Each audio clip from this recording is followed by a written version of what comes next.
यूं तो संभावित आपदाओं के प्रति हम सदैव ही सचेत रहते हैं, परंतु अक्सर इन्हें जन्म देने वाली प्राकृतिक शक्तियां या मानव उपेक्षाएं इतनी भयानक होती हैं कि उनका परिणाम भारी जनधन हानि के रूप में सामने आता है। ऐसे में उपयुक्त राहत एवं बचाव अभियान चलाकर अमूल्य मानव जीवन की रक्षा करना हमारा प्रथम कर्तव्य होता है। जिस तरह आपदाएं अलग अलग प्रकार की होती हैं, जैसे बाढ़, भूस्खलन, वज्रपात या अग्निकांड आदि, उसी तरह उनसे उपस्थित परिस्थितियां भी अलग अलग प्रकार की होती हैं और उनमें चलाए जाने वाले राहत और बचाव कार्यों के सफल संचालन के लिए अलग अलग तरह की विशेषज्ञता की आवश्यकता होती है। इसी कारण एसडीआरएफ के बचाव कर्मियों को विभिन्न परिस्थितियों में काम करने के लिए अलग अलग विशिष्टताओं में दक्ष किया जाता है। यहाँ हम प्रदर्शन के माध्यम से ध्वस्त ढांचा खोज एवं बचाव, जिसे CSSR या collapsed structure search and rescue भी कहते हैं, के तरीके सीखेंगे।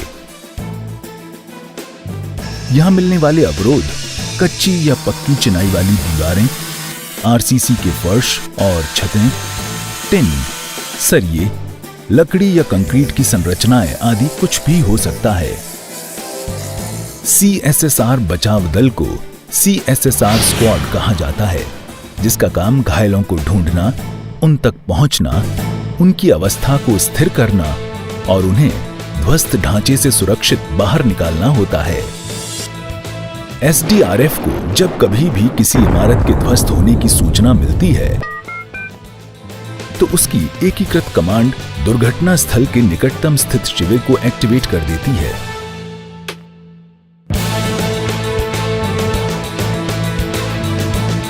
और सभी बचाव कर्मी अपने पर्सनल प्रोटेक्टिव इक्विपमेंट पहनकर तुरंत अग्रिम निर्देशों और उपकरणों की प्राप्ति के लिए उपस्थित हो जाते हैं।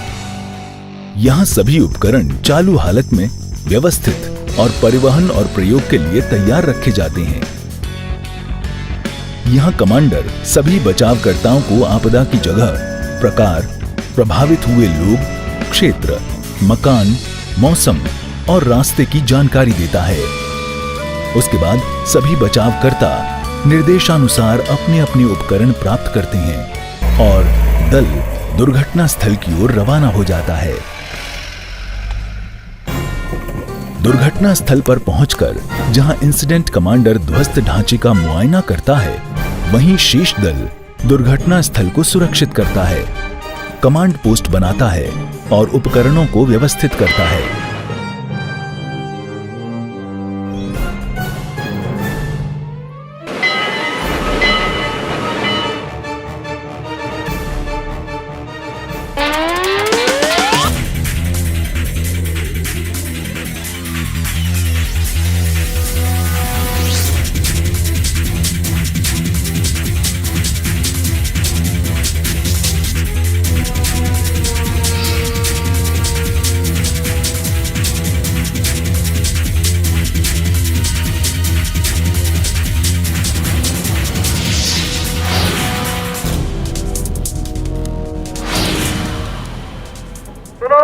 सुनो, कृपया ध्यान दें।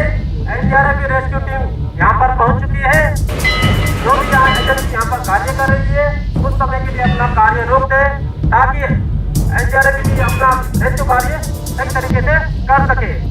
धन्यवाद।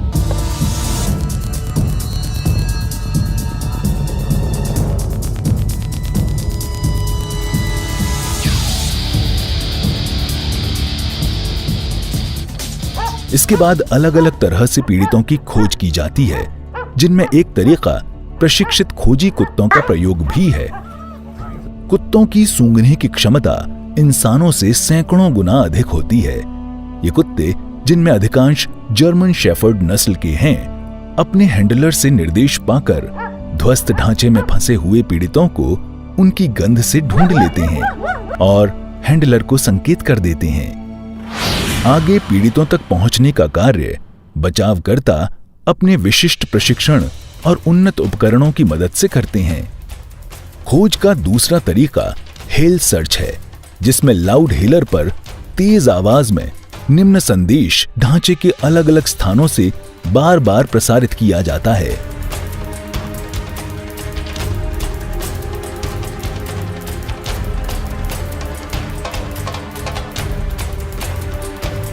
सुनो सुनो सुनो, यदि कोई मेरी आवाज सुन रहा है तो मदद के लिए पुकारें, अन्यथा किसी ठोस वस्तु पर 5 बार प्रहार करें।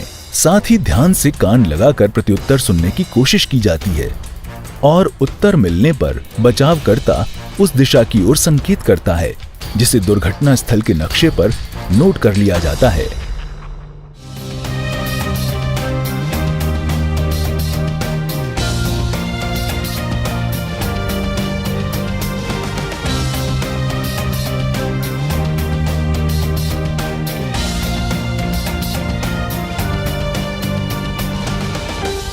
इसके बाद बचावकर्ता अपने उपकरण लेकर बचाव कार्य शुरू कर देते हैं। ऐसे अभियानों के दौरान जोड़ी में काम करना एक मानक पद्धति है, जिसमें दूसरा बचावकर्ता पहले बचावकर्ता के पीछे खड़ा रहकर उसे शारीरिक मदद और सुरक्षा प्रदान करता है। बचावकर्ता पहले आरसीसी की दीवार पर सावधानी से त्रिभुजाकार निशान लगाते हैं ताकि काटते हुए विक्टिम को कोई चोट न पहुंचे।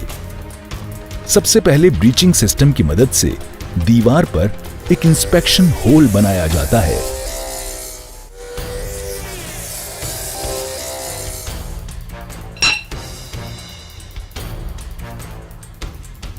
इसके बाद उस होल से विक्टिम लोकेटिंग कैमरा अंदर डालकर विक्टिम की लोकेशन और हालत मॉनिटर पर देखी जाती है। विक्टिम लोकेट हो जाने पर आवाज लगाकर उसको सांत्वना भी दी जाती है। क्या आप मेरी आवाज सुन पा रहे हैं? यहां पर एसडीआरएफ की टीम पहुंच चुकी है। आप धैर्य बनाकर रखें, जल्द आपको रेस्क्यू कर लिया जाएगा। इसके बाद कार्यस्थल पर रोटरी रेस्क्यू सॉ लाई जाती है। पता चल चुका है विक्टिम की लोकेशन कहां पर है। क्लियर है? R3 आप इनकी बदली करेंगे समय के अनुसार। क्लियर है? R4 आप लॉजिस्टिक का कार्य करेंगे। क्लियर है? देखिए अभी पूरी टीम क्या करेगी, अपना अपना कार्य करेगी। और जोड़े में कार्य करते हुए बचावकर्ता रोटरी रेस्क्यू सॉ चलाकर दीवार का तिकोना टुकड़ा काट दिया जाता है।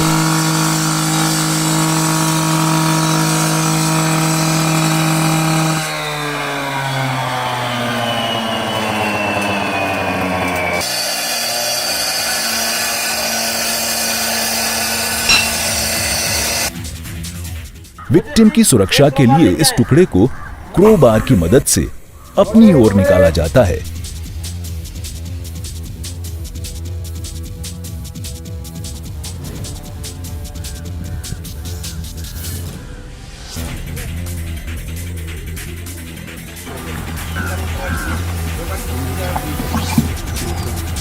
फिर बदली करके 2 अन्य बचावकर्ता उसमें उपकरणों के साथ प्रवेश करते हैं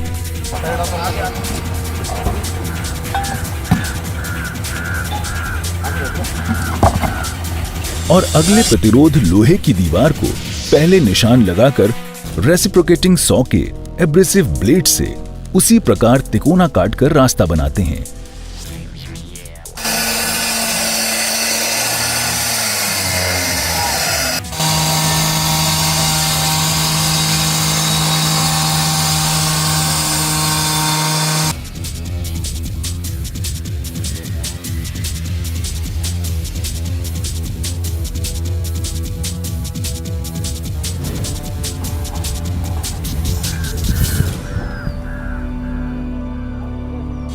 इसी प्रकार अगले लकड़ी के प्रतिरोध को कार्बाइड टिप्ड चेन सॉ से काटकर रास्ता बनाया जाता है।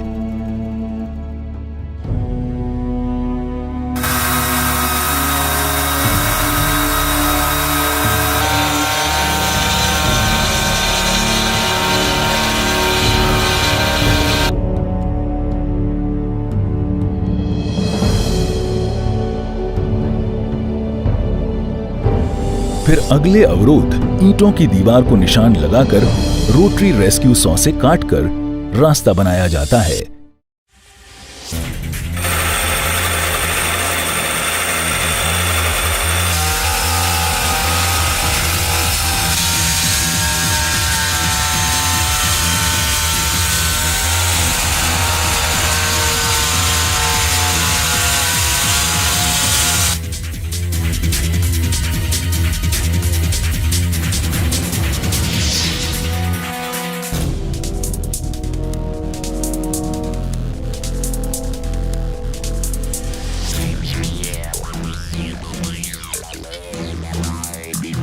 विक्टिम तक पहुंचने पर बचावकर्ता पहले उसकी शारीरिक स्थिति और चोट आदि की जांच करते हैं। इसी समय प्राथमिक उपचार और अन्य मेडिकल सामग्री और स्ट्रेचर भी अंदर ले आया जाता है। फिर प्राथमिक उपचार और आवश्यक ब्रेसेस आदि लगाकर विक्टिम को स्थिर करते हैं।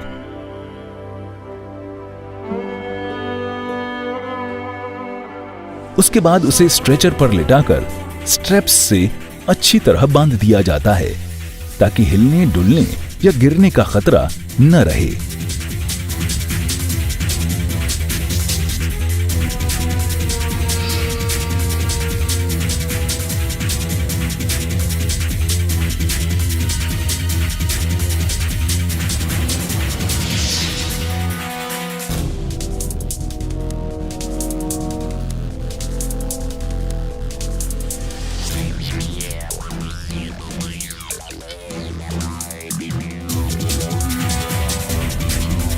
फिर बचावकर्ता स्ट्रेचर को ढांचे के बाहर खड़े बचावकर्ताओं तक ले जाते हैं और उनकी मदद से बाहर निकल लेते हैं।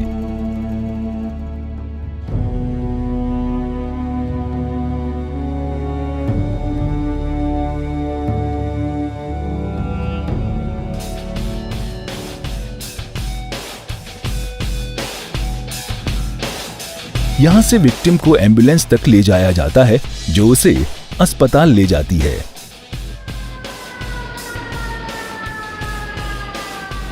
इसके बाद सारे बचावकर्ता ढांचे से अपने बनाए हुए मार्ग से अपने अपने उपकरणों के साथ बाहर निकल आते हैं।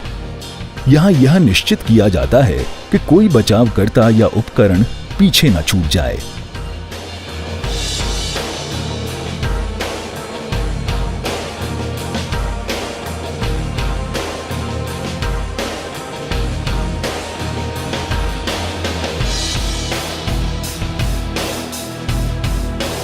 इसके बाद सभी बचावकर्ता अपने उपकरणों के साथ इंसिडेंट कमांडर के सामने उपस्थित होते हैं। इस प्रकार एक और जटिल रेस्क्यू ऑपरेशन सफलता से पूरा कर लिया जाता है और अमूल्य जीवन बचा लिए गए हैं। रेस्क्यू ऑपरेशन पर जाते हुए एसडीआरएफ के प्रत्येक सदस्य को ध्यान रखना चाहिए कि पीड़ितों की आशा उन पर ही टिकी होती है, अतः बचाव अभियानों में आपकी अपनी सुरक्षा भी बेहद जरूरी है। अपने प्रशिक्षण पर मेहनत करें और सदा मानक निर्देशों का पालन करें। आपदा स्थल पर कभी-कभी स्ट्रेचर उपलब्ध नहीं होते, तो ऐसे स्थान पर वैकल्पिक स्ट्रेचर इन वस्तुओं से बनाए जा सकते हैं। वैकल्पिक स्ट्रेचर बनाने की कुछ विधियां ये हैं।